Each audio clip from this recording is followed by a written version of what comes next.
Bab 456. Awalnya ia mengira ia dapat mengalahkan mereka dengan jumlah, tetapi ia malah kewalahan.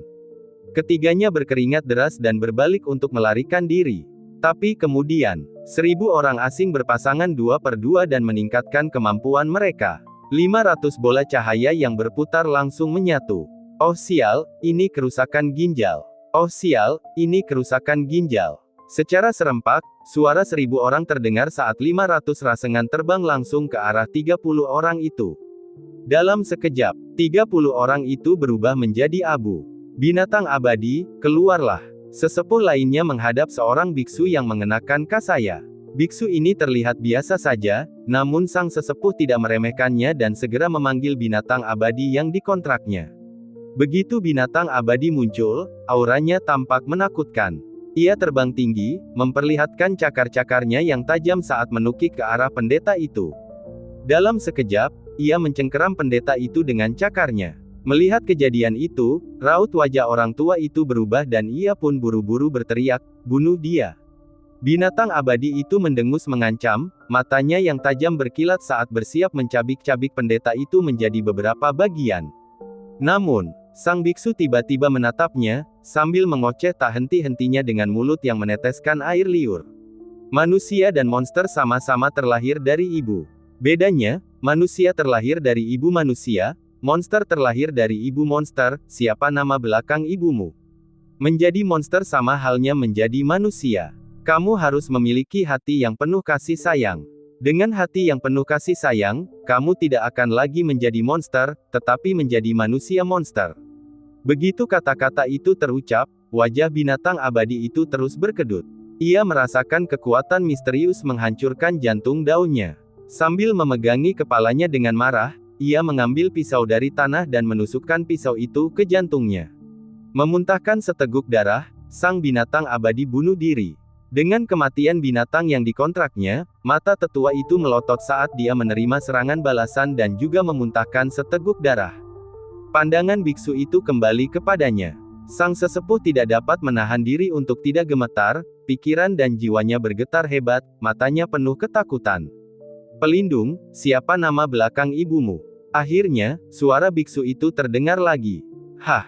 Sambil memuntahkan seteguk darah tua lagi, si tetua menjadi gila. Sambil mengambil belati, dia bunuh diri. Saat sesepuh itu terjatuh ke tanah, seorang biksu lain yang mengenakan topi pistol, jubah kasaya, dan kemoceng di tangan, melesat ke langit di sampingnya. "Serangga pemahat, beraninya kau mencoba menghancurkan pintu dan pilar. Naga surgawi yang maha perkasa, mantra Dharma Luo yang agung, kebijaksanaan para Buddha, Prajna Paramita, naga surgawi yang maha perkasa, gudang bumi yang dimuliakan dunia, kebijaksanaan para Buddha, Prajna Paramita kekosongan." Saat suara itu jatuh, reruntuhan di tanah meledak dengan keras. Kedua tetua istana Baiyang tewas tertimpa reruntuhan dalam sekejap. Di langit, seorang pria memegang busur dan anak panah, menarik, membidik, dan melepaskannya dalam satu gerakan halus. 3 tetua istana Baiyang langsung tertusuk oleh anak panah, yang kemudian melesat ke langit kosong. Melihat kejadian ini, Wu Chang'an yang sedang berbaring di kursi malas pun melompat ketakutan. Orang ini tidak mencoba menembak jatuh matahari, kan? Untung, itu tidak seperti yang diharapkannya. Untungnya ini hanya ukiran yang dibuat oleh guruku di masa lalu, bukan karya terbaiknya. Jika dia mengeluarkan karya terbaiknya, aku khawatir matahari benar-benar akan hilang. Sambil menepuk dadanya, dia menunjukkan ekspresi seolah beban terangkat dari pundaknya, sebelum berbaring kembali di kursi malas. Melihat begitu banyak orang tewas hanya setelah pertukaran pertama, Lu Zhengyi menatap dengan mata terbelalak, penuh dengan kesungguhan. "Kita tidak bisa terus bertarung seperti ini. Semua orang dengarkan perintahku, berkumpul dan bentuklah barisan untuk melepaskan serangan matahari sejati." Lu Zhengyi berteriak keras. Mendengar hal ini, semua master terbang ke arah Lu Zhengyi, dengan cepat tiba di belakangnya dan berdiri dalam formasi, huruf Mandarin yang berarti banyak. "Bentuklah barisan." Dipimpin oleh Lu Zhengyi, segel tangan terbang dengan cepat. Pada saat yang sama, semua master istana Baiyang menempelkan telapak tangan mereka di punggung orang di depan, bertindak sebagai media untuk menyalurkan kekuatan secara terkonsentrasi kepada Lu Zhengyi. Pada saat itu, rambut Lu Zengyi berdiri tegak, matanya berkilat merah, seluruh auranya melesat ke surga. Seni abadi, serangan matahari sejati. Dengan teriakannya yang nyaring, di tangannya terkumpul pilar cahaya yang menyengat seperti matahari yang terik, melesat keluar secara eksplosif. Ledakan. Dengan serangan yang dilepaskan, langit dan bumi berubah warna. Dan saat pilar cahaya itu melesat keluar, ia tumbuh semakin besar, menerangi seluruh medan perang yang dipenuhi asap. Setelah melancarkan serangan ini, wajah Lu Zengyi dan yang lainnya tampak lebih pucat, karena jelas telah mengeluarkan banyak tenaga. Mata mereka terpaku tajam pada pilar cahaya, penuh dengan antisipasi. Jika tidak ada hal yang tidak diharapkan terjadi, hantaman ini seharusnya dapat menghancurkan sebagian besar ukiran kayu. Tetapi tepat pada saat itu, seorang laki-laki bertubuh ramping, tidak gemuk sama sekali, dengan rambut sepinggang diikat di belakang kepalanya dan alis yang tajam seperti pedang, tiba-tiba muncul. Dia bergerak dengan anggun dan halus seperti angin. Seorang pria yang seperti angin. Selanjutnya, dia mengacungkan pedang panjangnya dan sendirian maju menghadapi Trusun Strike secara langsung. Cari mati. Melihat pemandangan ini, Lu Zengyi dan yang lainnya mengeluarkan suara meremehkan. Berani menghadapi serangan matahari sejati mereka seperti ini tidak diragukan lagi, sama saja dengan mencari kematian. Tetapi saat berikutnya, itu membuat rahang mereka ternganga. Hasage. Lelaki itu berteriak keras seraya pedangnya terayun, membentuk dinding angin raksasa di hadapannya. Trusun Strike mendarat di dinding angin tanpa menimbulkan riak sedikit pun, menghilang tanpa jejak. Bab 457. Apa? Wajah Lu Zengyi dan yang lainnya berubah drastis, bola mata mereka hampir keluar. Serangan gabungan dahsyat yang dilakukan puluhan orang itu benar-benar langsung dinetralisir. Sebelum mereka bisa bereaksi, ukiran kayu itu menyerang lagi dan kedua belah pihak saling bentrok. Ini hampir tidak dapat disebut bentrokan, ini lebih seperti pembantaian. Itu adalah situasi yang benar-benar sepihak, dengan teriakan terus-menerus keluar dari mulut orang-orang dari Istana Beiyang. Mereka meninggal dengan berbagai cara. Beberapa di antaranya terinjak sampai mati oleh beruang besar yang dipanggil oleh seorang gadis muda. Beberapa langsung tersedot ke dalam pagoda. Beberapa dipotong-potong oleh robot terbang. Selain itu, berbagai cara kematian lainnya dipentaskan di tanah tandus ini. Dan mereka yang selamat sudah kehilangan keinginan untuk melawan dan melarikan diri seperti orang gila. Namun dalam sekejap mata, mereka terpikat oleh ukiran kayu itu. Dari mana datangnya jaring laba-laba ini? Biarkan aku pergi. Perisai macam apa itu? Ia malah menghalangi serangan teknik abadiku. Si kepala semangka ini cepat sekali. Jangan, selamatkan aku, kodok ini menjilatiku, aku dimakan. Hanya dalam sekejap, hanya 7 atau 8 dari puluhan orang dari Istana Beiyang yang masih hidup. Sebaliknya, pada ukiran kayu, selain dari satu orang gila yang menghancurkan dirinya sendiri dalam jubah hitam awan keberuntungan, tidak ada kerusakan sama sekali. Tingkat kerusakan ini tidak seberapa dibandingkan dengan ratusan ukiran kayu. Melihat tubuh-tubuh yang berserakan di tanah, Lu Zengyi berdiri di sana pucat dan tak bernyawa, penuh mati rasa, matanya kosong tanpa semangat. Pada saat ini, dia akhirnya menyadari betapa mengerikan ukiran kayu ini. Dan dia sepenuhnya menyadari betapa absurdnya kesalahan-kesalahannya sebelumnya. Dalam pemahamannya, benua sungai abadi baru saja memulai kembali eranya 20 juta tahun yang lalu, dan kekuatannya terbatas.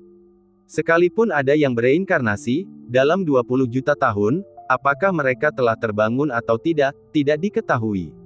Namun siapakah yang dapat membayangkan melangkah keluar dan menginjak pelat baja seperti itu? Seperti kata pepatah, satu kesalahan akan mengakibatkan penyesalan abadi. Istana Beiyang yang luas, dengan puluhan ahli di tingkat surgawi, pun terkubur. Dia mengerti, Istana Beiyang telah selesai dibangun. Kalaupun dia bisa memutar waktu, dengan 10.000 nyali, dia tidak akan berani memprovokasi pemilik ukiran kayu itu. Tetapi, tidak ada obat untuk penyesalan.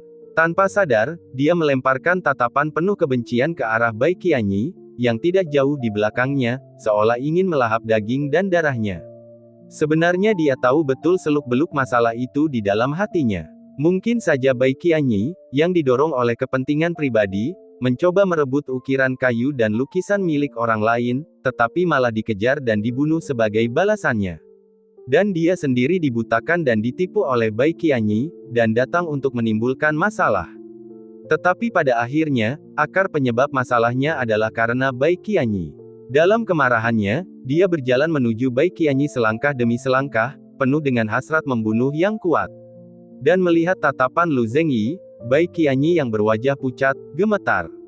Saat dia melangkah mundur, dia berteriak dengan panik, "Guru, kumohon, aku mohon padamu." Namun sebelum dia bisa menyelesaikan kata-katanya, Lu Zengyi mencengkeram leher Bai Qianyi. "Semua kehancuran istana Baiyang ini gara-gara kau." Suara Lu Zengyi serak saat berbicara, sambil mengangkat Bai Qianyi dengan kuat. Bai Qianyi berusaha keras untuk berbicara, wajahnya memerah. Ledakan. Dengan dorongan kuat, Lu Zengyi melemparkan Bai Qianyi dan jatuh di kaki Wu Chang'an. Masalah ini muncul karena wanita ini. Terserah Yang Mulia untuk menanganinya, kata Lu Zengyi dengan serius. Tidak. Mendengar suara Lu Zengyi, Bai Qianyi yang pucat dan putus asa merangkak ke arahnya sambil memohon, "Guru, aku murid kesayanganmu. Kau tidak boleh memperlakukanku seperti ini." Lu Zengyi melambaikan tangannya, melemparkan Bai Qianyi lagi, dan mendarat di kaki Wu Chang'an sekali lagi. Bai Qianyi yang rambutnya acak-acakan segera berdiri, menundukkan kepalanya ke arah Wu Chang'an, dan berteriak, "Kasihanilah aku, jangan bunuh aku. Aku akan menjadi pelayanmu, aku akan melayanimu, aku akan melakukan apa saja, asalkan nyawaku tidak terancam." Pada saat ini, Bai Qianyi telah sepenuhnya kehilangan semangat juangnya, sama sekali tidak lagi memiliki kesombongan seperti sebelumnya. Bagaimanapun, seluruh istana Baiyang telah musnah, dan dia tahu persis masalah apa yang telah ditimbulkannya. Namun, telapak tangan Wu Chang'an mendarat di kepalanya. "Aku tidak tertarik padamu, tapi kau telah menghina tuanku, dan itu pantas untuk dihukum mati." Dengan itu, jejak telapak tangan Wu Chang'an runtuh.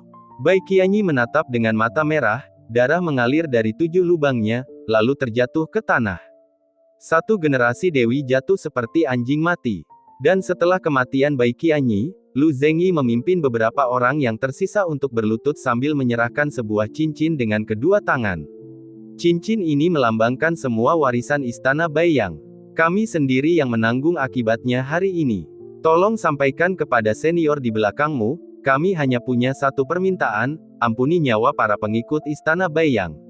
Kami bersedia mengakhiri hidup kami sendiri." Sebelum Wu Chang'an bisa menjawab, Lu Zengyi melambaikan tangannya, dan cahaya dingin menyapu, menjatuhkan beberapa ahli di belakangnya. Membenci. Dengan suara gemuruh ke angkasa, telapak tangan terakhir akhirnya jatuh ke kepalanya sendiri.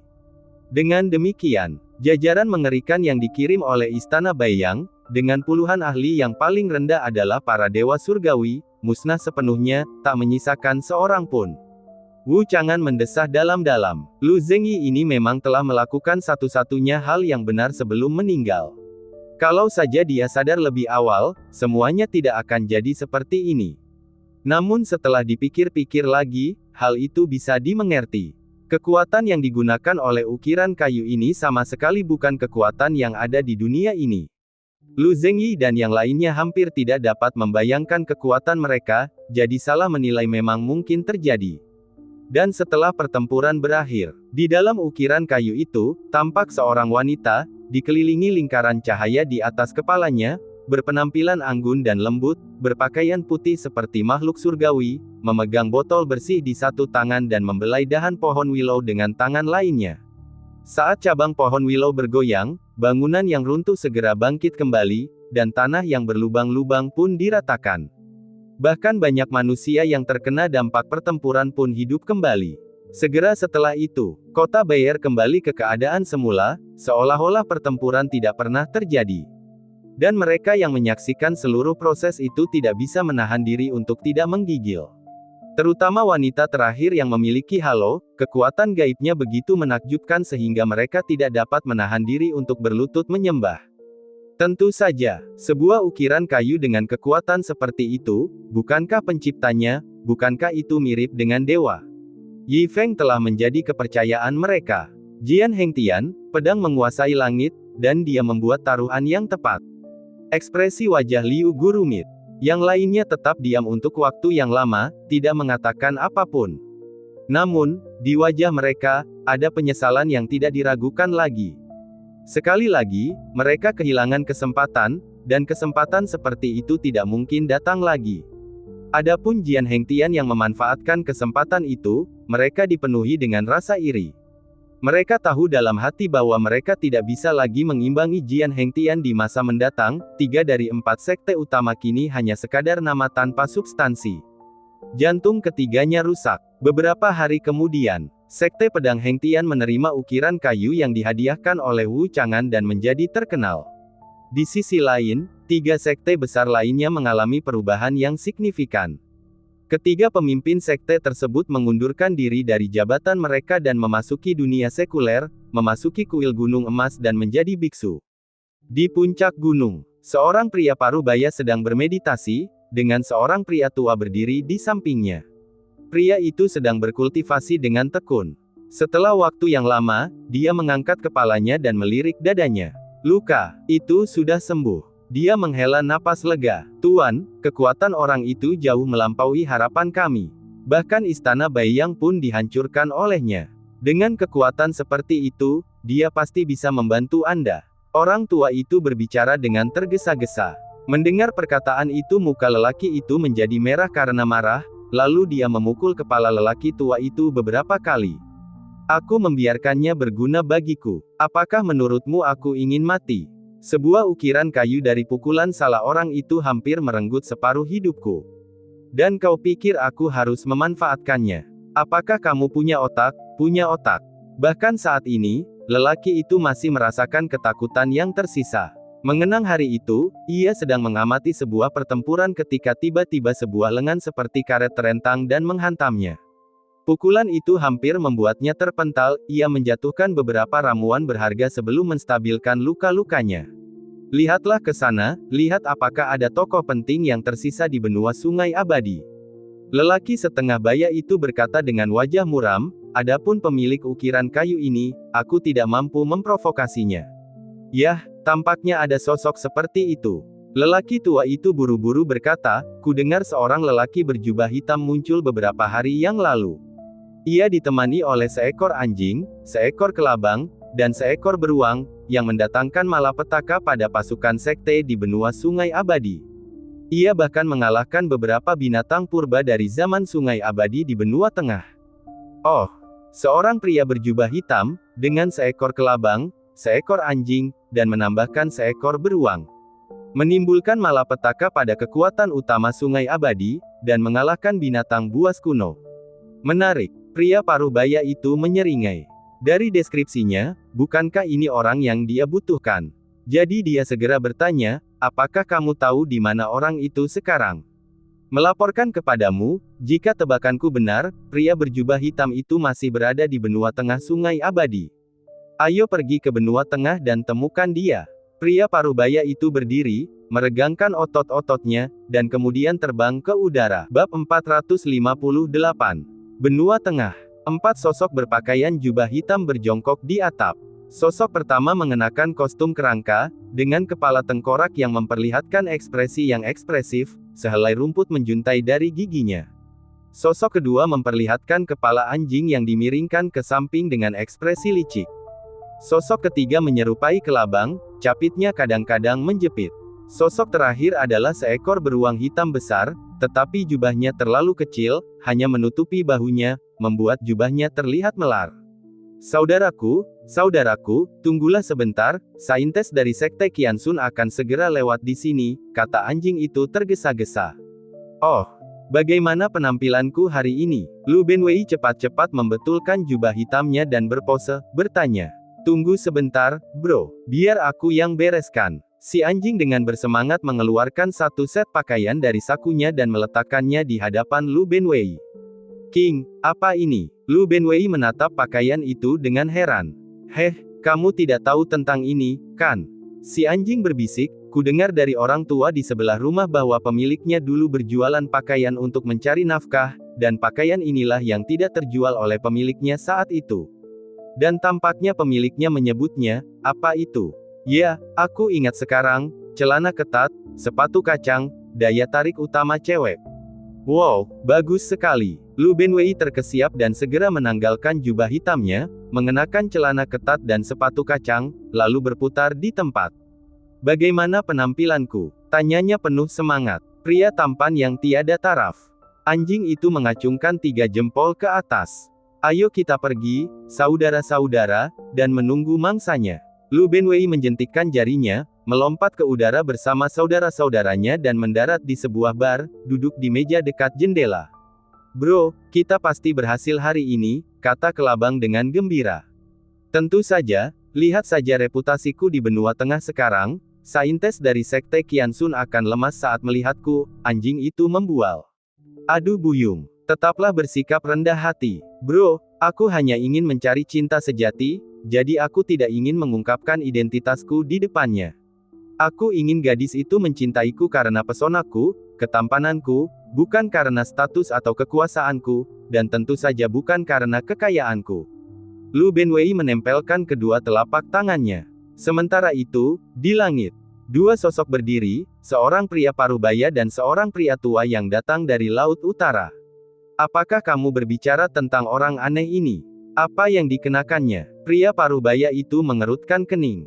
Tuan, jangan menilai dari penampilannya, kekuatan orang ini memang luar biasa, kata lelaki tua itu. Jika Anda tidak percaya, lihat ini adalah adegan dia mengalahkan sekte tertentu seorang diri beberapa waktu lalu.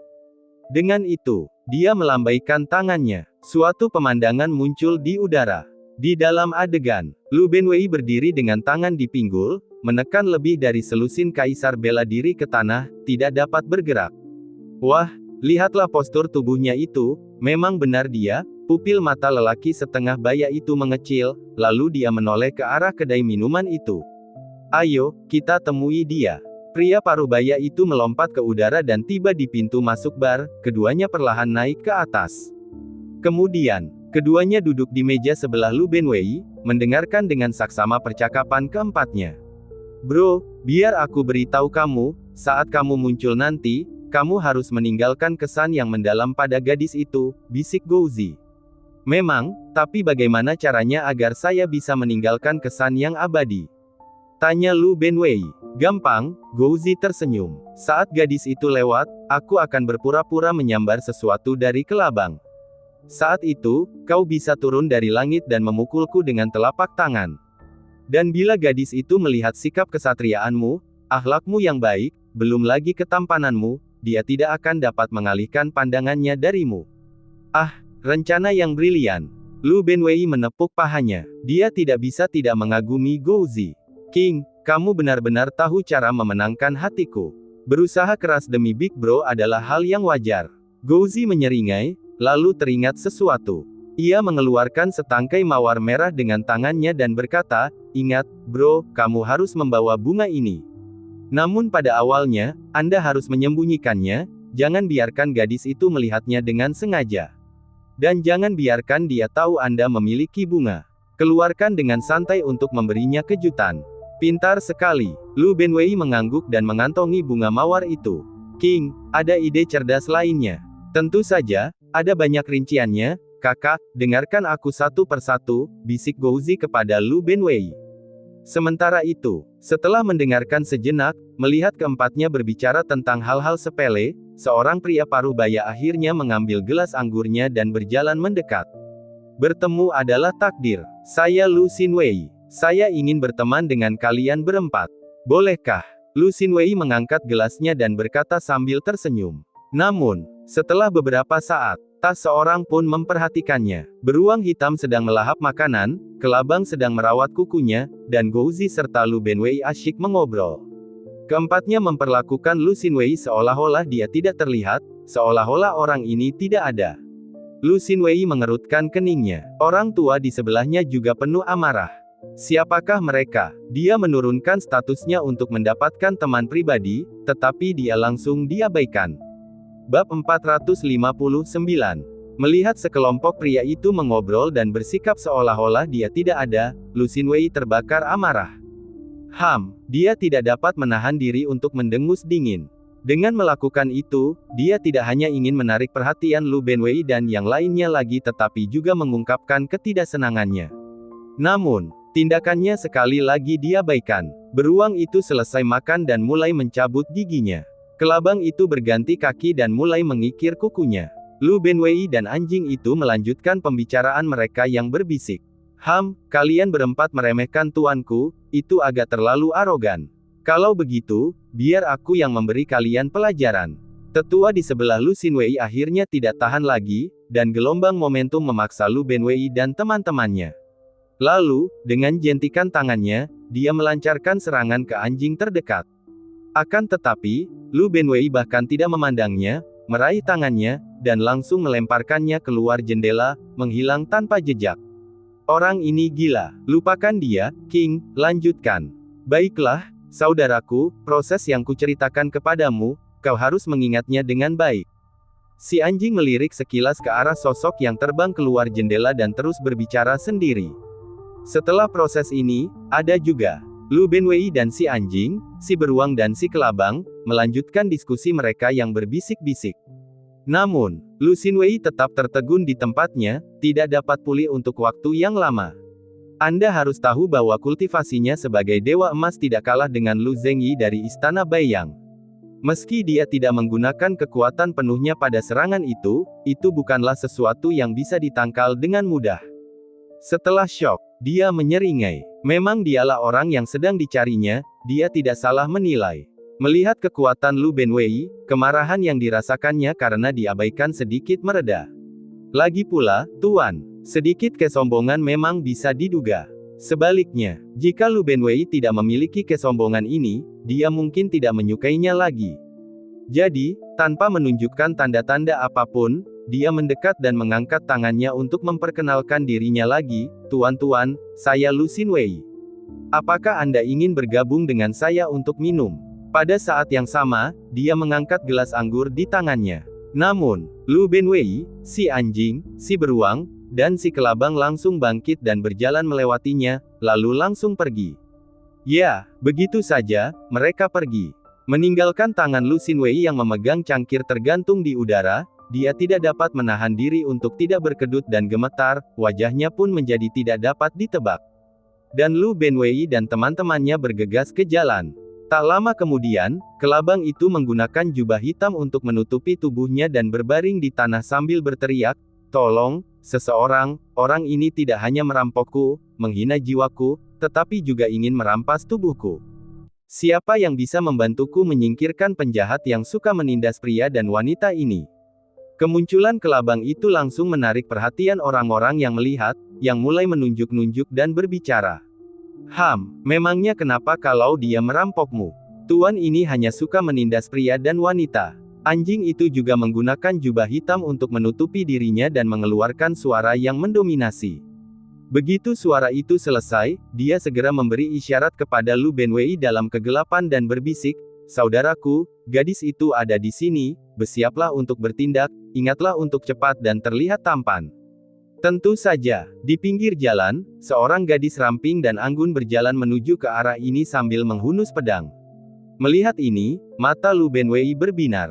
Mengenakan jubah hitam di bagian atas dan celana ketat di bagian bawah, memakai sepatu kacang, ia turun dari udara dengan jungkir balik, mendarat di halaman.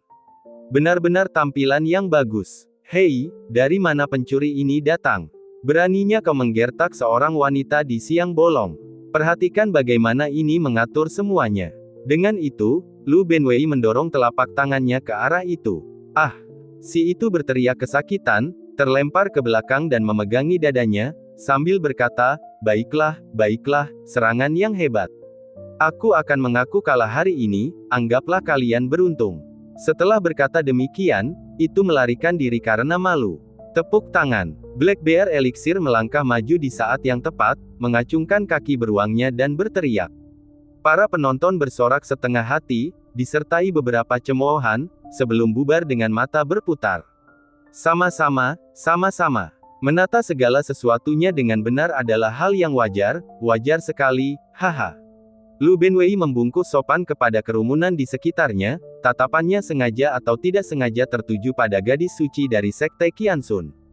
Akhirnya, saat wanita itu mendekat, Lu Benwei dengan ringan mengetukkan sepatu kacang miliknya ke tanah, berputar di tempat, dan bersandar ke dinding di dekatnya, menatapnya dengan penuh kasih sayang.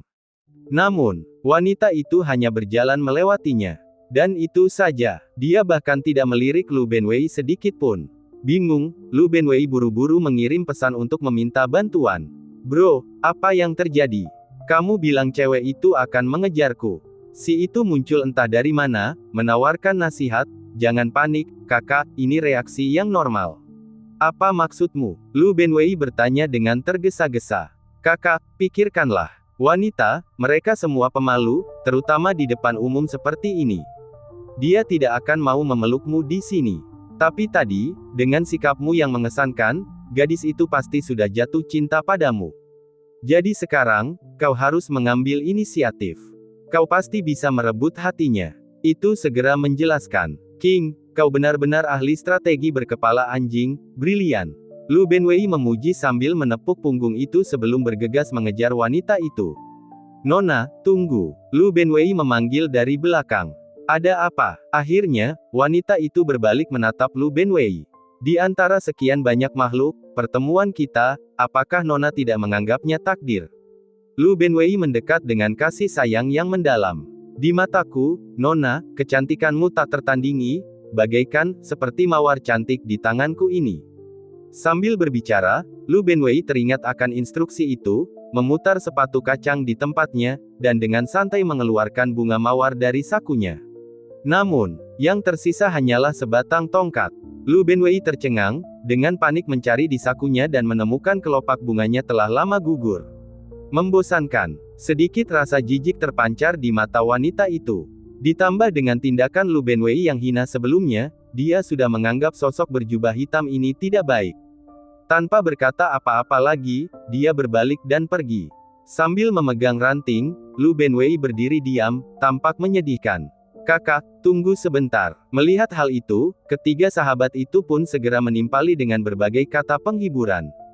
Kakak, dia jelas-jelas hanya seorang wanita materialistis. Ya, dia tidak pantas mendapatkan cintamu.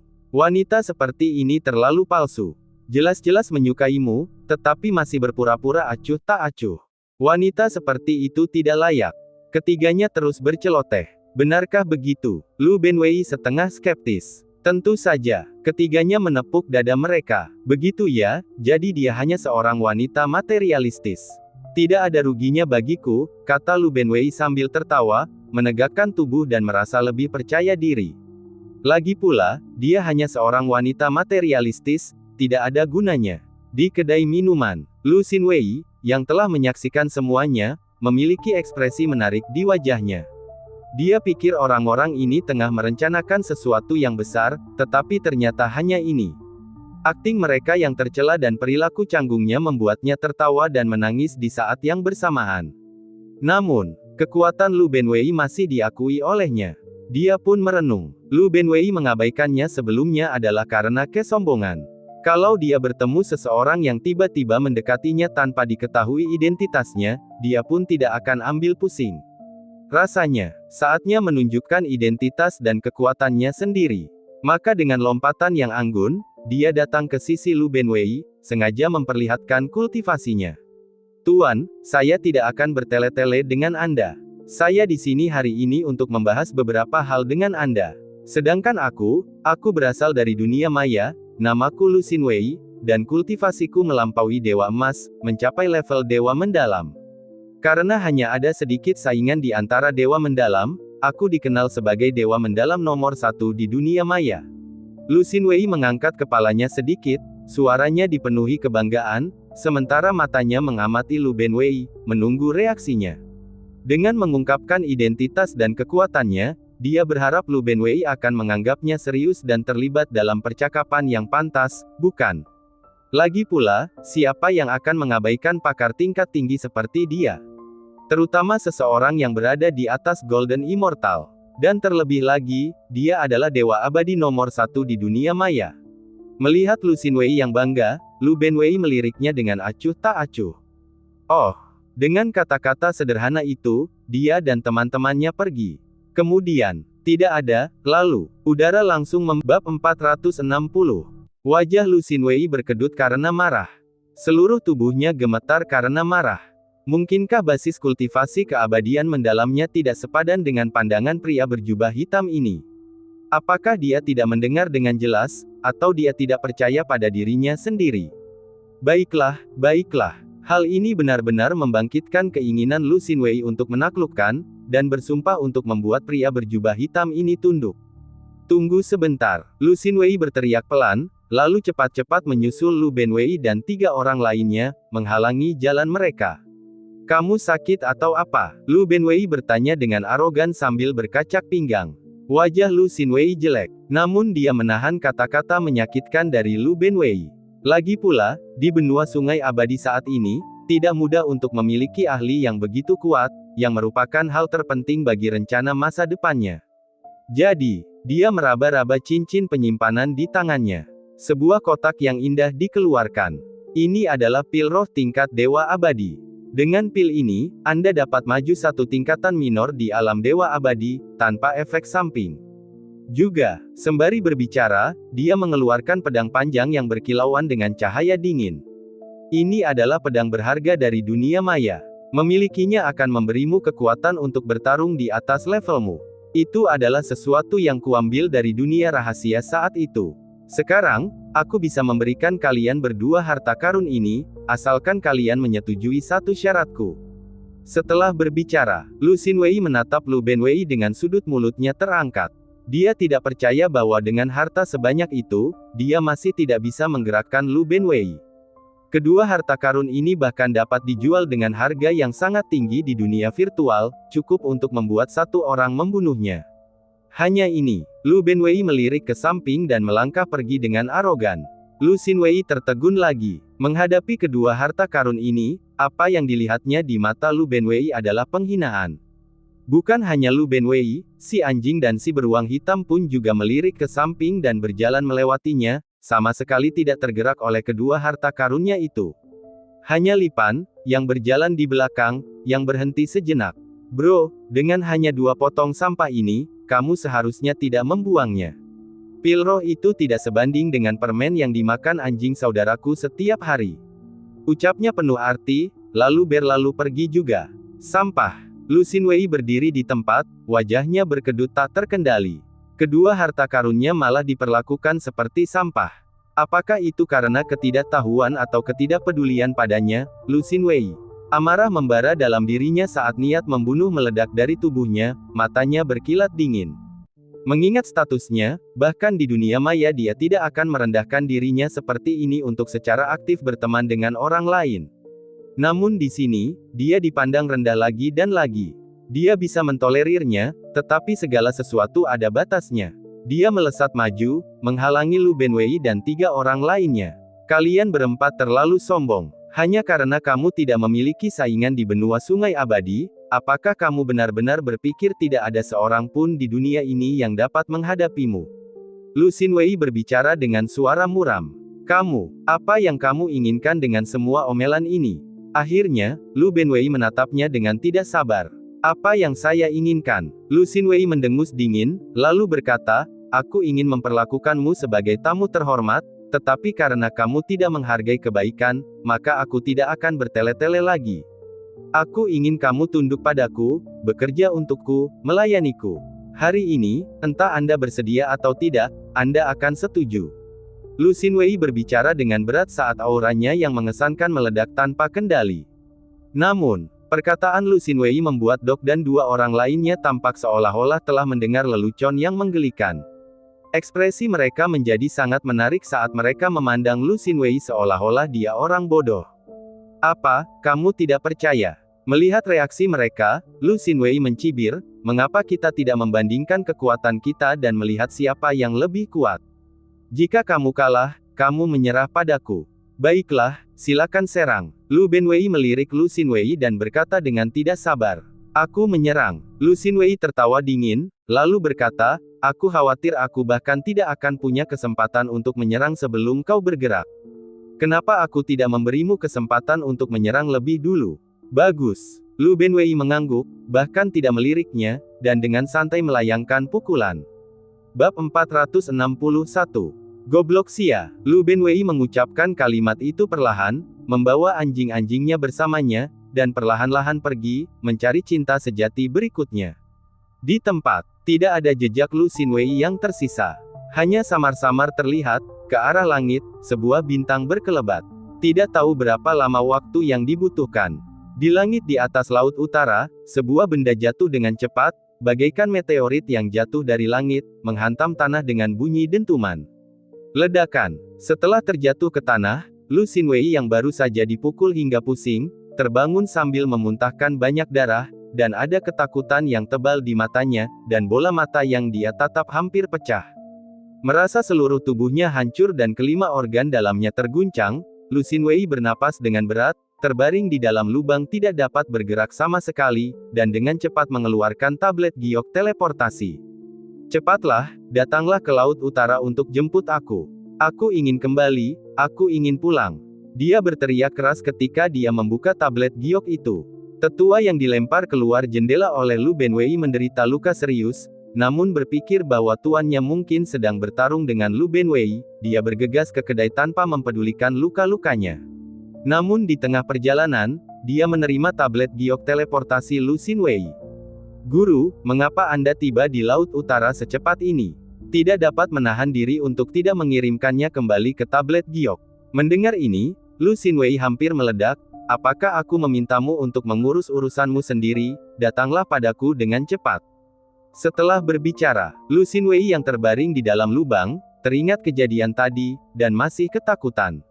Dia mengerti bahwa keunggulan yang dibawa Lu Xinwei dari dunia virtual menyebabkan dia melakukan kesalahan yang sama seperti Istana Baiyang.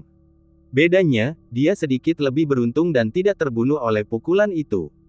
Tentu saja, dia pun paham betul bahwa hal itu terjadi karena laki-laki berjubah hitam itu bersifat penyayang. Dan kendali kekuasaan pria berjubah hitam inilah yang paling membuatnya takut, meninjunya ke laut utara tanpa mati, itu hampir menakutkan. Beberapa hari kemudian, sang penatua akhirnya tiba. Oh, guru, apa yang terjadi padamu? Melihat Lu Xinwei tergeletak di dalam lubang dan tidak dapat bergerak sama sekali, si tetua tidak dapat menahan diri untuk tidak berseru. Diam. Lu Xinwei melotot padanya dan berteriak, cepat taruh aku di punggungmu dan bawa aku kembali ke dunia virtual. Kembali ke dunia virtual. Sang sesepuh berkedip dan bertanya, Tuan, apakah Anda tidak akan menaklukkan pria berjubah hitam itu? Mendengar ini, wajah Lu Xinwei yang sudah terluka parah berkedut, dan dia hampir mati di tempat. Menunjuk ke arah tetua dan memarahinya karena tidak membuat besi, tidak heran kekuatanmu tidak buruk, tetapi tidak ada seorang pun di seluruh dunia virtual yang menginginkanmu. Dengan pikiranmu yang tidak masuk akal, hanya aku, Lu Xinwei, yang membutakan mataku agar kau mengikutiku. Berhenti bicara omong kosong, cepatlah dan bawa aku kembali ke dunia maya. Kalau sudah begini, Lu Xinwei benar-benar ingin memarahi ibunya. Dia adalah seorang abadi yang misterius, tetapi ketika dia datang ke benua sungai abadi, dia hanya memperhatikan dua orang dalam beberapa hari, tetapi sialnya, keduanya adalah keberadaan yang tidak terjangkau, yang satu lebih menakutkan daripada yang lain. Dia bahkan tidak melihat orang pertama, apalagi hampir dipukuli sampai mati oleh patung kayunya dengan satu pukulan. Pria berjubah hitam kedua meninjunya dari benua tengah ke laut utara. Dia bahkan tidak mendapat sedikit pun kabar menerima pengikut, dia hampir mati di tempat. Terutama si idiot yang mengatakan tidak ada tuan di benua sungai abadi, Lu Xinwei benar-benar ingin mengambil pisau dan membunuh seluruh keluarganya.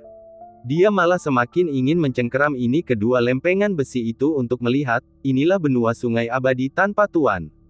Bagaimanapun, Lu Xinwei hanya ingin pergi dari tempat ini. Benua sungai abadi ini terlalu mengerikan. Akan lebih baik jika dia tidak pernah datang ke sini lagi seumur hidupnya. Akhirnya, tetua itu menggendong Lu Xinwei di punggungnya dan berubah menjadi seberkas cahaya, terbang menuju dunia maya. Melihat bahwa dia akan kembali ke dunia maya, Lu Xinwei akhirnya menghela napas lega, dan kesuraman di hatinya juga banyak menghilang. Pada saat ini, sesepuh itu tiba-tiba berkata, ngomong-ngomong guru, Anda masih belum memberitahu saya bagaimana Anda tiba-tiba bisa sampai dari benua tengah ke laut utara. Mendengar ini, Lu Xinwei meledak sepenuhnya. Apakah aku sudah bilang padamu untuk urus-urusanmu sendiri? Apakah aku sudah bilang padamu untuk urus-urusanmu sendiri? Ketika aku kembali aku akan mengeksekusimu. Dia melompat ke atas punggungnya dan hendak menghajar para tetua itu satu persatu. Namun tanpa sengaja menggosok telur-telur yang sudah terluka, sambil menjerit keras kesakitan di udara. Bab 462. Dongsheng. Aku, Hu Hansan, kembali. Yi Feng berteriak penuh semangat. Setelah menunggu berhari-hari, dia akhirnya memperoleh token murid di Sekte Qingniu. Tidak hanya itu, dengan label murid sekte ini, hal pertama yang dilakukannya saat kembali ke Dongsheng adalah pergi ke aliansi Sekte Dongsheng dan berhasil memperoleh izin pendirian sekte. Meskipun itu hanya sekte tingkat 9, itu tidak masalah. Melihat dokumen izin di tangannya, Yi Feng merasa luar biasa dalam hatinya.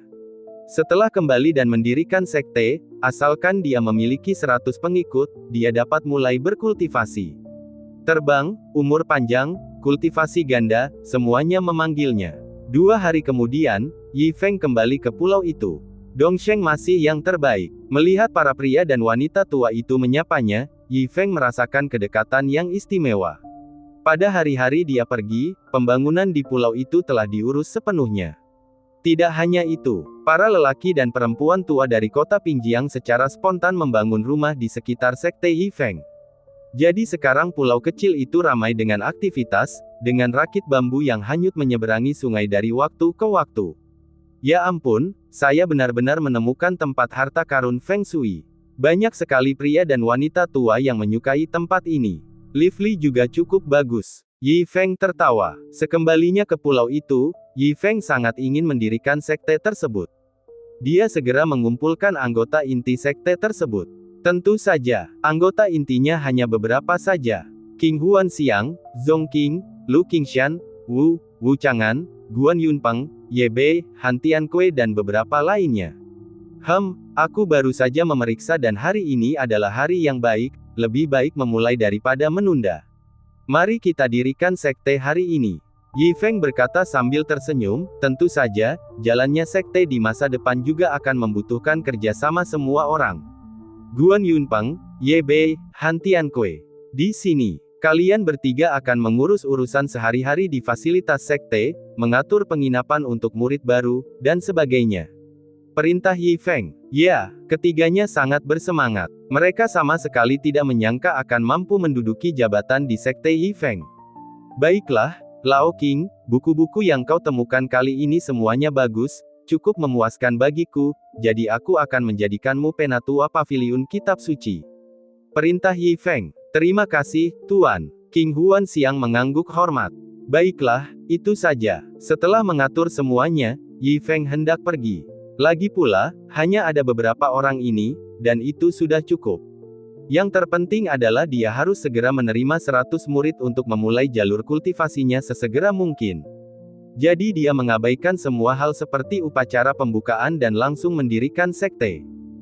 Tuan, apa nama sekte kita? King Huan Xiang buru-buru berteriak. Oh, aku lupa soal itu. Yi Feng menepuk dahinya dan berkata cepat, menurut kalian, apa yang bagus? Kami masih harus meminta Anda untuk memutuskan, Tuan. Beberapa orang menundukkan kepala dengan hormat. Yi Feng memikirkannya dan merasa mereka semua sama saja, jadi dia memilih sebuah nama secara acak dan berkata, sebut saja Sekte Langit dan Bumi. Tidak ada alasan lain, ia hanya merasa nama itu cukup mengesankan. Dan saat Yi Feng memutuskan nama sekte, suara yang familiar terdengar dalam benaknya. Ding! Selamat kepada tuan rumah karena berhasil mendirikan sekte, dan diberi hadiah 1 pedang terbang. Mengikat ke Sekte Langit dan Bumi. Pengikatan Sekte Langit dan Bumi berhasil. Pengikut, 3/100. Ketika murid berhasil mencapai 100, tuan rumah akan membuka kultivasi. Bab 463. Pada saat yang sama suara itu terdengar dari sistem, suatu kekuatan misterius tiba-tiba turun ke pulau kecil dan perairan di sekitarnya. Ruang di pulau itu menjadi lebih padat. Bukan hanya ruangnya, sepertinya gravitasi dan segala sesuatu di pulau itu telah berubah. Benar sekali. Dengan tingkat kultivasi Dewa Abadi yang mendalam, aku bahkan tidak bisa terbang di pulau itu lagi. Perasaan ini seperti kita telah tiba di pesawat tingkat tinggi. Cukup banyak orang di pulau kecil itu mulai mendiskusikan perubahan mendadak yang terjadi, tetapi hal itu tidak menimbulkan kepanikan. Bagi mereka, setelah terbiasa dengan metode Yi Feng, kejadian seperti ini bukan hal yang luar biasa lagi. Pedang terbang. Saat Yi Feng mendengar suara sistem, matanya berbinar, dipenuhi kegembiraan. Ia pun tidak menyangka bahwa sistem anjing ini malah memberinya kejutan yang menyenangkan alih-alih menempuh rute normal. Baiklah, kita akhiri saja di sini. Aku masih punya urusan yang harus diselesaikan.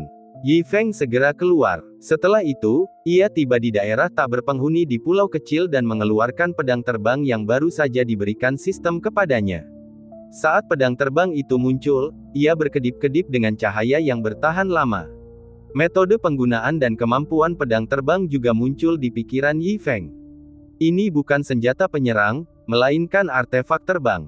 Sesuai dengan namanya, selama Yi Feng menginjaknya dan menggerakkan pikirannya, dia dapat terbang sambil menunggangi pedang tersebut. Yi Feng yang bersemangat tidak dapat menahan diri untuk mencobanya. Dengan sebuah pikiran, dia dengan gemetar terbang ke udara sambil berdiri di atas pedang terbang, hampir menempel di tanah saat dia terbang. Tentu saja, dia tidak berani terbang terlalu tinggi. Namun, dia tidak dapat disangkal telah meninggalkan tanah dengan mengandalkan pedang terbang. Hahaha, sekarang aku bisa terbang. Yi Feng tertawa gembira. Penerbangan yang diarahkan sendiri seperti ini jauh melampaui apa yang pernah ia alami dalam kehidupan sebelumnya saat menerbangkan pesawat, atau saat orang lain membawanya terbang di dunia ini. Terlebih lagi, waktu kemunculan pedang terbang ini sangat tepat. Awalnya, dia berencana untuk mengelabui murid-muridnya, King Huanxiang, agar bergabung dengan sektenya, dan meminta mereka membantu mempromosikannya bersama para lelaki dan perempuan tua lainnya. Namun, dia selalu tidak yakin bagaimana cara memunculkannya. Lagi pula, sebagai kepala sekte, dia tidak punya sedikit pun kekuasaan. Dia akan merasa malu untuk membicarakannya. Tetapi dengan pedang terbang ini, segalanya berbeda. Dia bisa sepenuhnya memanfaatkan pedang terbang untuk langsung menipu semua orang, sambil mengaku sebagai seorang kultivator. Dengan begitu, saat para lelaki dan perempuan tua itu melihat dia seorang kultivator, tidakkah mereka akan buru-buru menarik junior mereka untuk bergabung dengan sektenya?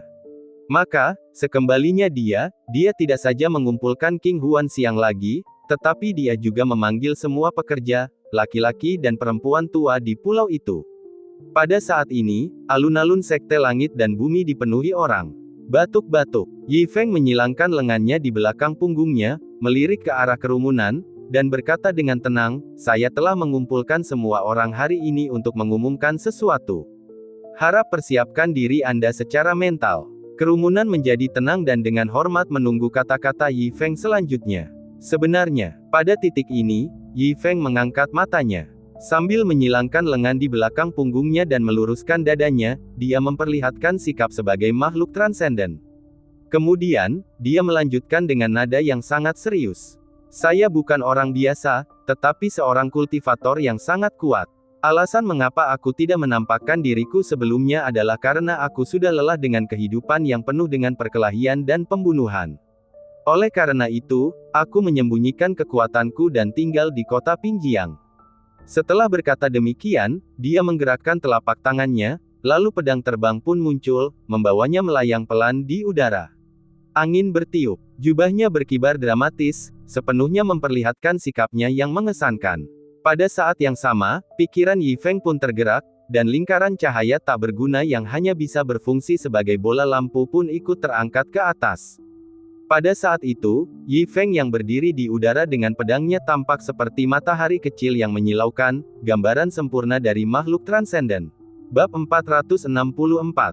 Namun, orang-orang hanya memperhatikannya dengan tenang, dengan wajah tanpa ekspresi. Mereka sama sekali tidak terkejut dengan identitas Yi Feng sebagai seorang kultivator. Hah! Melihat ini, Yi Feng sedikit bingung. Mungkinkah ada begitu banyak pembudidaya yang menyamar sebagai manusia biasa sehingga mereka tidak terkejut sama sekali? Maka dia cepat-cepat bertanya dengan malu, tidakkah kamu merasa terkejut?" "Tuan bercanda, itu wajar saja," ucap orang banyak itu dengan wajah penuh senyum. Yi Feng tercengang. Apa maksudmu itu alami? Mungkinkah orang-orang ini melihat bahwa ia akan mendirikan sebuah sekte, sehingga mereka sudah lama membayangkannya sebagai seorang kultivator abadi dalam benak mereka? Kalau dipikir-pikir lagi, memang begitu kenyataannya. Lagi pula, menurut cara berpikir orang normal, bagaimana mungkin orang biasa bisa mendirikan sekte? Jadi orang-orang ini mungkin sudah membayangkannya sebagai seorang kultivator sejak lama. Ini pula yang menjelaskan mengapa para tua-tua di kota Pinjiang begitu antusias terhadapnya, bahkan memindahkan rumah mereka langsung ke pulau itu. Kalau tidak, sekadar merasa nyaman di pulau itu dan memiliki feng shui yang baik tidak dapat menjelaskannya. Dengan berpikir demikian, segalanya menjadi koheren. Namun, inilah yang diinginkan Yi Feng. Dia tadinya khawatir orang-orang itu tidak akan mempercayai kata-katanya, tetapi sekarang tampaknya dia tidak perlu bicara banyak lagi. Batuk-batuk, karena semua orang tahu identitasku sebagai seorang kultivator.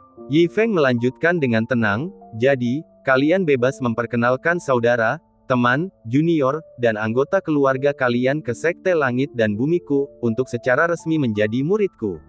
Aku berjanji akan melakukan yang terbaik untuk membimbing mereka dengan sepenuh hati. Begitu Yi Feng mengatakan ini, alun-alun yang awalnya tenang tiba-tiba meledak. Tuan, apakah Anda benar-benar bersungguh-sungguh? Ya, Tuan, Anda tidak bercanda, kan? Tuan, apakah Anda secara pribadi akan menerima murid? Dalam sekejap, belasan mata berapi-api menatap ke arah Yi Feng, dan semua orang mengeluarkan suara gembira.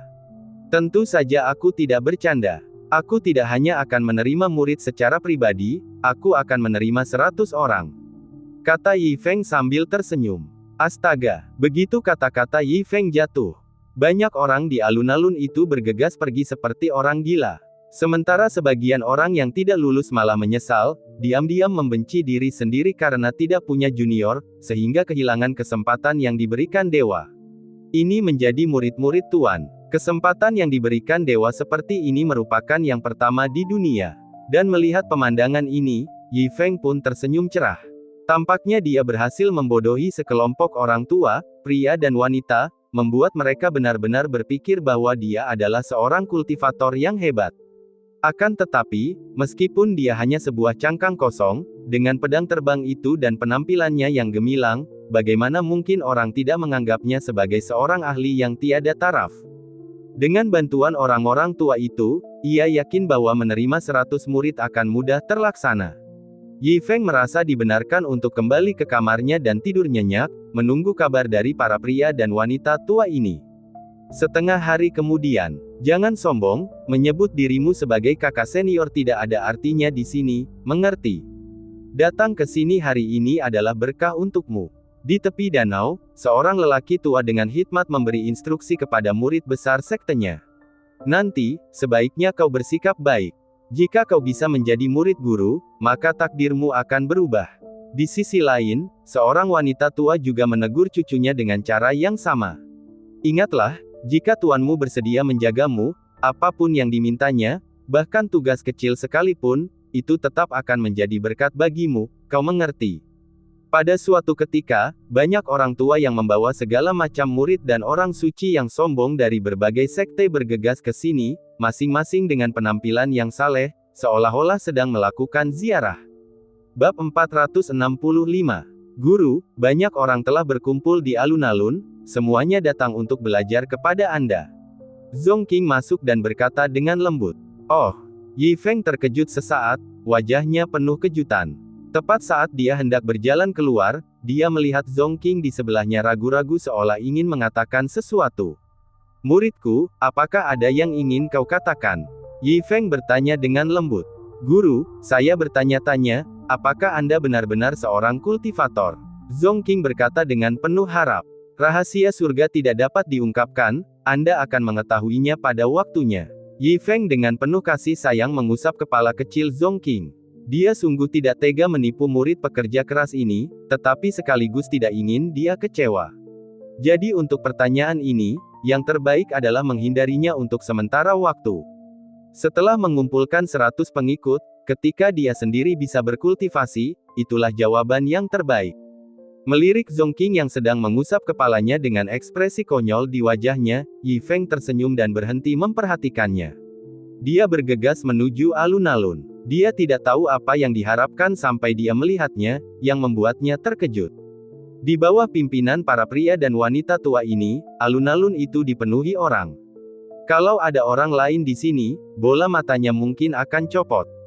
Karena pada saat ini di alun-alun, selain para tetua dengan tingkat kultivasi tersembunyi, semua anak muda, tanpa kecuali, adalah putra-putra surgawi yang terhormat, dan tingkat kultivasi terendah sudah berada di alam manusia abadi. Tentu saja, ini tidak berarti mereka sangat berbakat sampai pada tingkat seperti itu. Itu karena hujan abadi yang baru-baru ini turun di seluruh benua abadi, yang menyebabkan semua kultivator di seluruh benua mengalami kemajuan besar. Selain itu, sebagian besar dari mereka juga mendapat manfaat dari para lansia yang tinggal di kota Pinjiang. Bahkan bisa dibesar-besarkan jika dikatakan bahwa kelompok putra-putra surga yang sombong ini telah sepenuhnya dibesarkan dari tumpukan sampah di luar balai-balai bela diri. Lagi pula, bagi para junior ini, bahkan secarik kertas yang robek dari tumpukan sampah itu dapat memungkinkan mereka memperoleh wawasan tentang kehidupan. Dan justru kelompok putra-putra surga yang sombong ini, bersama dengan para tua-tua yang tingkat kultivasinya tidak dapat diketahui, semuanya berdiri dengan penuh hormat di alun-alun, dengan raut wajah penuh rasa hormat. Yi Feng menghitung secara kasar, ada sekitar beberapa lusin anak muda yang datang untuk magang. Yi Feng sangat gembira. Orang-orang tua ini langsung menyelesaikan lebih dari setengah tugasnya mengumpulkan murid. Tepat pada saat itu, suara omelan datang dari kejauhan. Leluhur tua, meskipun kau baru saja membawaku ke alam manusia abadi, dengan fisikku, bahkan melawan kaisar bela diri lapisan ke-8 akan sulit, aku mungkin tidak perlu mempermalukan diriku sendiri. Seorang pria gemuk, tampak seperti gunung kecil dengan tubuhnya yang montok, dengan enggan menyeret kakinya. Matanya yang kecil bergerak cepat saat dia berkata dengan enggan. Qi Yitong, sebaiknya kau ke sana sekarang juga. Kau tahu berapa banyak orang yang menginginkan kesempatan ini tetapi tidak memilikinya. Kau memiliki kesempatan ini tetapi tidak tahu bagaimana menghargainya. Orang tua itu marah, menendang pantat Qi Yitong beberapa kali. Bagi tubuh gemuk Qi Yitong, tendangan tersebut sama sekali tidak menyakitkan, tetapi demi menghormati kewibawaan lelaki tua itu, dia tidak punya pilihan selain berjalan terhuyung-huyung dengan kepala tertunduk. Hehe, maaf, Tuan, kami terlambat. Kata lelaki tua itu sambil meminta maaf, sambil menarik paksa Qi Yitong saat mereka berdesakan di antara kerumunan. Namun tanpa diduga-duga, murid yang memberontak itu diam-diam mengeluarkan kaki babi dan mulai menggerogotinya secara diam-diam. Makan lagi, itu saja yang kau tahu, kehilangan seluruh muka keluarga Qi kita. Nenek moyang tua, tapi aku benar-benar lapar. Beraninya kau membantah. Orang tua itu memukul Qi Yitong beberapa kali sambil memaki dengan penuh kebencian. Para pemuda tampan dan berbakat lainnya juga memperlihatkan ekspresi jijik saat melihat si gendut ini, bagaimana mungkin orang seperti ini juga punya kualifikasi untuk berada di sini. Hehe, permisi semuanya, permisi. Orang tua itu terus tersenyum canggung sambil meminta maaf, sambil diam-diam menendang Qi Yitong dengan ganas beberapa kali lagi. Tidak apa-apa, Yi Feng tertawa. Asal dia bisa mendatangkan pengikut, terlambat sedikit tidaklah masalah, lagi pula masih ada satu orang lagi, yang berarti dia akan semakin maju. Setelah menunggu beberapa saat lebih lama dan melihat hampir semua orang telah tiba, Yi Feng mulai menerima murid. Sambil melihat sekelilingnya, dia langsung memilih Qi Yitong terlebih dahulu, mempertimbangkan fisiknya dan berbagai aspek yang membuatnya begitu menonjol. Datanglah, kata Yi Feng ringan. Pria gendut yang sedang menggerogoti kaki babi itu mengangkat kepalanya. Yang lainnya juga tidak percaya saat tatapan mereka tertuju ke arah Qi Yitong. Apa yang masih kau lakukan? Tuan memanggilmu. Tetua keluarga Qi menendang pantat Qi Yitong lagi dan berteriak keras. Mendengar ini, Qi Yitong akhirnya sadar dan buru-buru menyeka minyak dari mulutnya sambil dengan hormat berlari ke arah Yi Feng. Biarkan aku memeriksa bakatmu. Yi Feng berpura-pura, mengusap bahu Qi Yitong dan menatap telapak tangannya, lalu menganggukkan kepalanya pelan. Sebenarnya, bagaimana dia bisa mengetahui bakat seseorang? Tetapi bagaimanapun juga, ini dilakukan di depan banyak orang, jadi sebagai pemimpin sekte, dia harus menjaga penampilan. Tentu saja, dia masih mendapat sistem untuk memeriksanya. Itu adalah bakat yang sangat buruk. Tetapi Yi Feng tidak peduli apakah bakatnya jelek atau tidak, kuncinya adalah menerima murid. Bakatnya biasa saja, tapi bisa diubah menjadi bakat dengan sedikit usaha. Yi Feng berbohong dengan sungguh-sungguh. Setelah mendengar ini, terdengar teriakan kaget dari kerumunan. Tatapan iri yang tak terhitung jumlahnya tertuju pada Qi Yitong. Dan Qi Yitong sendiri juga terdiam di tempatnya. Yang paling bersemangat pastilah tetua keluarga Qi. Dia sendiri juga sampai di kota Pinjiang secara kebetulan, dan generasi berikutnya sungguh tidak memiliki sesuatu yang berharga, jadi dia membawa Qi Yitong untuk berjudi. Dia tidak pernah memendam harapan apapun pada awalnya. Namun tanpa diduga, yang pertama terpilih adalah Qi Yitong. Hahaha, keluarga Qi-ku akan makmur. Tetua keluarga Qi tertawa terbahak-bahak di tempat, sambil membungkuk berulang kali kepada Yi Feng. Yi Feng mengusap dahinya dengan canggung. Benar-benar tidak bisa berkata apa-apa. Bukankah ini terlalu menggembirakan? Kalau sesepuh ini tahu kalau dia hanya cangkang kosong, entah apa reaksinya. Tapi tak apa, asal dia bisa mengumpulkan 100 pengikut, jati dirinya sebagai seorang kultivator akan sangat pantas. Dia tersenyum tanpa terasa, terus memancarkan aura seorang pemimpin sekte, bertingkah sok penting saat mengamati kerumunan. Di bawah tatapan Yi Feng, satu demi satu bakat muda bermunculan, semuanya melemparkan tatapan penuh harapan ke arah Yi Feng. Namun, tepat saat Yi Feng hendak dengan santai memilih seseorang untuk menjadi murid berikutnya, sebuah suara tiba-tiba muncul dalam pikirannya. Ding! Bakat murid baru yang diterima host masih kurang, kemajuan misi masih 3/100. Apa-apaan ini? Mendengar suara yang familiar ini, Yi Feng langsung terdiam karena terkejut. Apa, ada persyaratan untuk menerima murid? Yi Feng tak dapat menahan diri untuk bertanya kepada sistem dalam benaknya. Ding! Persyaratan untuk menerima murid, bakat minimum, biasa. Bakat biasa. Mata Yi Feng berkedip saat dia menghela napas lega. Itu bagus. Itu hanya bakat biasa. Itu tidak terlalu mengkhawatirkan. Lagi pula, murid kecilnya yang tidak berguna, Zong Qing, juga memiliki bakat biasa saja. Jadi, dari puluhan orang di sini, seharusnya masih banyak yang memiliki bakat biasa, bukan? Aktifkan deteksi bakat. Deteksi semua orang yang hadir. Yi Feng mengirimkan suaranya ke sistem, lalu mengangkat sudut bibirnya menunggu hasilnya.